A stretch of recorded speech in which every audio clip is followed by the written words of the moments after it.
World kidney day এটা হচ্ছে national kidney foundation promoted একটা গ্লোবাল প্রোগ্রাম।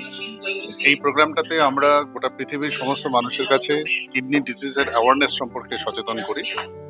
তো প্রত্যেক বছর এই সেকেন্ড থার্সডে অফ মার্চ এটাতে ওয়ার্ল্ড কিডনি ডে সেলিব্রেট করা হয়।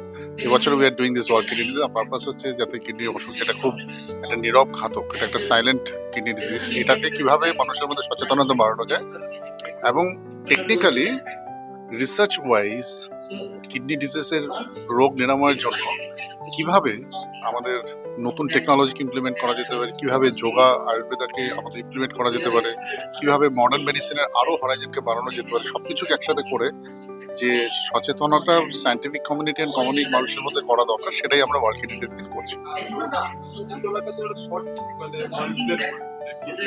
কিডনি সুস্থ রাখতে গেলে প্রথম জানতে হবে কিডনি সুস্থ আছে কিনা। সেই জন্য, কারণ কিডনির সিমটম তো প্রথমে থাকে না কিডনির অসুখে।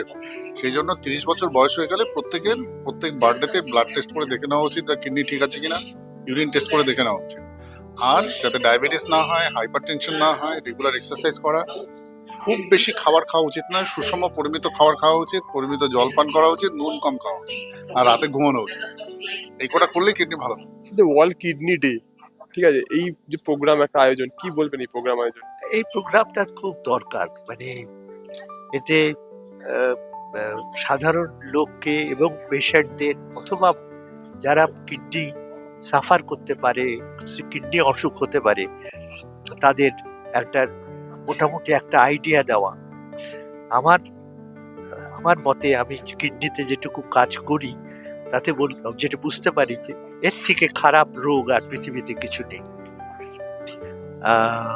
একবার কিডনি খারাপ হয়ে গেলে সেই কিডনিকে আর ঠিক করা যায় না, ট্রান্সপ্ল্যান্ট করে পেশেন্ট বাঁচিয়ে রাখা যায়। আমি জানি 30 বছরও পেশেন্ট বেঁচে আছে। আমি এই কিডনি অসুখ, যাদের অসুখ আছে তাদের একটা ছোট্ট অপারেশন করে দিই। সে অপারেশনটা হচ্ছে যে এভি ফিস্চুলা অথবা ভ্যাসকুলার অ্যাক্সেস ক্রিয়েশন। এইটাতে হয় কি, যে যাদের ডায়ালিসিস নেবে তারা গলা অথবা পেট অথবা অন্য কিছু দিয়ে নেবে না, হাত দিয়ে অথবা পা দিয়ে তাদের ডায়ালিসিস হবে। এবং dialysis, hemodialysis via AV fistula is the best way of living for long time, except after kidney transplant. কিছু ওষুধ আছে যাতে একটা ট্যাবলেট আমি দেখেছি কিডনি খারাপ হয়ে গেছে। সুতরাং সেই ওষুধগুলো আইডেন্টিফাই করা এবং সেই ওষুধগুলো কোনো কারণেই না খাওয়া। আর তাছাড়া জন্মগত কারণেও কিছু কিছু ক্ষেত্রে কিডনির প্রবলেম দেখা যায়। সবচেয়ে বেশি হলো ডায়াবেটিস।